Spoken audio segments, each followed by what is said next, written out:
Ushindi mkubwa wa hadhara ni matokeo ya kujishusha sirini ukiwa na Mungu. Sirini ukiwa na Mungu. Yoshua anapokutana na Mungu katika sehemu yenye changamoto tu Yeriko, Mungu akaigeuza sehemu yenye changamoto akaita ni mahali hapo ni patakatifu pa kukutania na Mungu. Na alipojua ya kwamba huyo aliye mbele yangu ni Mungu aliye katika umbile la kibinadamu, Yesu Kristo, akapomoka chini akanyenyekea. Na aliponyenyekea, Mungu akamwambia, vua viatu vyako. Vua viatu vyako. Endelea kutoa vitu unavyotegemea, nitegemea mimi peke yake. Kilichotokea ni ushindi na ushindi na ushindi kwa strategy za kiungu zisizo na ubinadamu. Maana yake nini? Yoshua alidhani yeye ndiye mkuu wa majeshi ya Israeli. Kumbe mkuu wa majeshi ya maisha yake alikuwa ni mkuu wa majeshi ya malimwengu yote, na jemedari na tunamuita amiri jeshi wa majeshi ya malaika wasioweza kushindwa, Mungu wa mbinguni.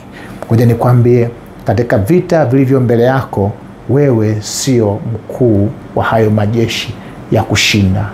Mungu ndiye anapigana vita vyako. Wanaonyenyekea sirini, matokeo makubwa yanapatikana hadharani. Vua viatu vyako. Vua viatu vyako. Vua viatu vyako maana yake nini? Ondoa haki yako, uwezo wako, alafu vaa uwezo wa Mungu. Nyenyekea kwa Mungu. 5 waraka wa kwanza wa Petro 5:6-7. Basi nyenyekeeni chini ya mkono wa Mungu ulio hodari, ili awakweze kwa wakati wake, huku mkimtwika yeye fedhaa zenu zote, kwa maana yeye hujishughulisha sana na mambo yenu yote. Jifunze kunyenyekea na kumtwika Bwana lolote unalopitia, ili yeye akukweze. Usijikweze. Watu wa Mungu hawajikwezi. Watu wa Mungu wanajishusha. Mungu anawakweza kwa wakati wake.